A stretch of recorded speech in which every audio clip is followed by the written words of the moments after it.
Vendégeim a stúdióban Tóthné Kisorosz Mária, a Vakok és Gyengénlátók Integráló és Sportegyesületének elnöke, továbbá Bukta Gábor alelnök. Köszöntelek titeket. Jó estét kívánok! Jó estét kívánok! És apropója, amiért itt vagytok, hogy március 28-29-én, pénteken, szombaton rendezitek második Vakablak elnevezésű rendezvényeteket. Erről fogunk beszélgetni, de még mielőtt erre rátérnénk, magáról az Egyesületről, Maja, hogyha egy pár szót mondanál, hiszen már több mint 12 éve megalakultatok. Egészen pontosan 12 éve, tehát 2002 áprilisában alakult a Vakok és Gyengénlátók. Pontosan 2 éve, így van.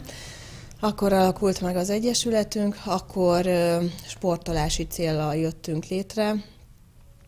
A megyében egyetlen olyan egyesületként, ami látássérültek számára biztosít szabadidős tevékenységet, illetve sportolást. Csörgőlabda volt az, amire igazából megalakult a mi egyesületünk.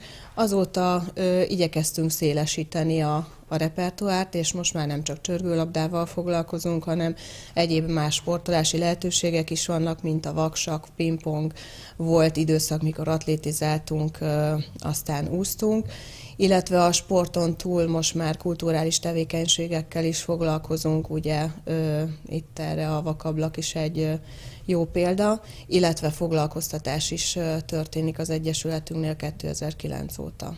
Gábor, te vagy az alelnök.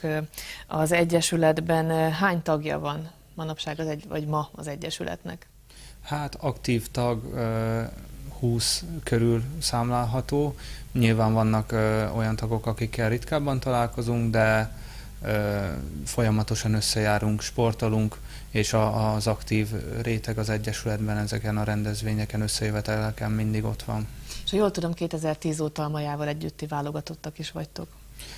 Igen, az a megtiszteltetés ért minket, hogy Egerből a szakágvezető, illetve a szövetségi kapitány fölfigyelt a tehetségünkre, és meghívtak minket a válogatottba. Maja a nemzeti női válogatottat erősíti, én pedig a férfi válogatottat már 2 éve.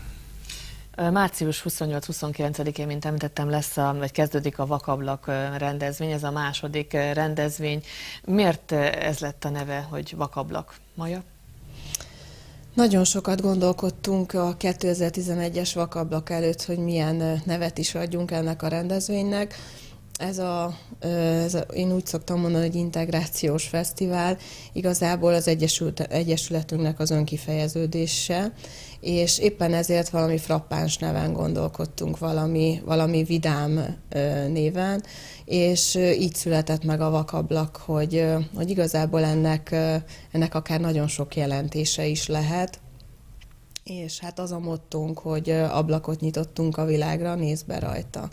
Szeretnénk, hogyha minél többen eljönnének a rendezvényre, és megnéznék, hogy milyen is a Vakok és Gyengénlátók Integráló és Sportegyesülete, hogyan működik, hiszen ott azért felvonultatunk majd jó néhány programot, ami rólunk szól, ami igazából mi vagyunk.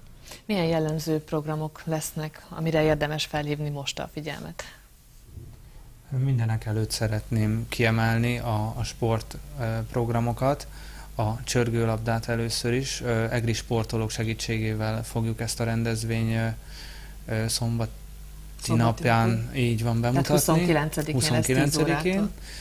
Így van, és az amerikai focisok, az egri kézilabda, illetve vízilabda, illetve színészek segítségével fogjuk bemutatni, tehát ellenük fogunk kézilabdások is fognak jönni, az ő segítségükkel fogjuk ezt bemutatni. És ki is próbálhatja, akit érdekel ez a sport? Igen, mindig szoktunk lehetőséget adni arra a nézőknek, hogy kipróbálják a csörgőlabdát, és általában szokták is szeretni, sőt olyan tagunk is van, aki így szerette meg, és azóta is visszajár hozzánk csörgőlabdázni. A sportprogramokon kívül milyen programok lesznek még, Maja? Természetesen nem csak sportról szól ez a rendezvény, hanem emellett meghirdettünk gyerekeknek egy rajzpályázatot is, a jelen és a jövő fogyatékos sportja címével, azok a rajzok ott kerülnek majd kiállításra, illetve kulturális programok is lesznek mindenféle fellépőkkel, vannak fogyatékkal élő és épp fellépők is, elkezdve a modern tánctól, a baletten át, tényleg a teljesség igénye nélkül koncertek is lesznek, igen, illetve a rendezvényen egy vakablak kiállítást is fogunk üzemeltetni, ami arról szól, hogy az Eger Hotelben egy teljesen sötét helységbe bemehetnek az érdeklődők, és tevékenykedhetnek teljes sötétben, illetve kint megtekinthetnek majd bizonyos tárgyakat, úgy, mint a színfelismerőt és egyéb olyan eszközt, amelyet a mindennapjainkban használunk. Gábor, kiket vártok elsősorban erre a rendezvényre, hiszen ez egy nyitott és teljesen ingyenes mind a 2 napon? Mindenkit várunk szeretettel, aki el tud jönni, és mindenkit szeretnénk meghívni. Úgy a családokat, a fiatalokat, az idősebbeket. Mindenki számára lesz olyan program, ami tetszeni fog, illetve látványosság lesz, illetve jól fogja érezni magát, úgyhogy szeretnék mindenkit kérni arra, hogyha szabad ideje van pénteken, szombaton, akkor nézzen be hozzánk az Eger Hotelbe. És még valakit nem mutattunk be itt a stúdióba, aki majával érkezett, róla mit kell tudni? Hiszen lesz majd ugye vakvezető kutya bemutató is a Vakablak rendezvényen.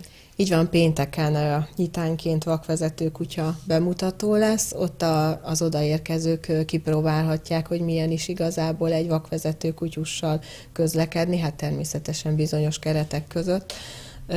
Ő az én Raszti nevezetű kutyám, aki 2012. augusztusától él velem, és szintén a Baráthegyi kutya kiképzőben oktatták őt ilyen okos kutyának, és ők jönnek vakvezető kutya bemutatót tartani hozzánk pénteken 1 órától.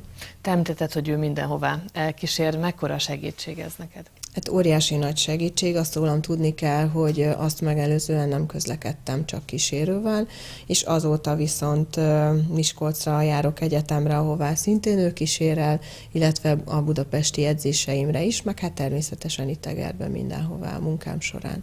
Tehát akkor ő mindenhol veled van és veled megy? Igen, azt szoktam mondani, hogy ő az én szemem.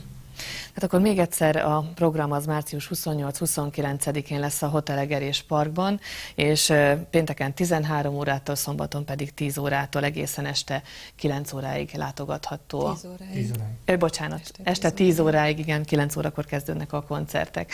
Én köszönöm szépen, hogy itt voltatok, és kívánok sok sikert a munkátokhoz.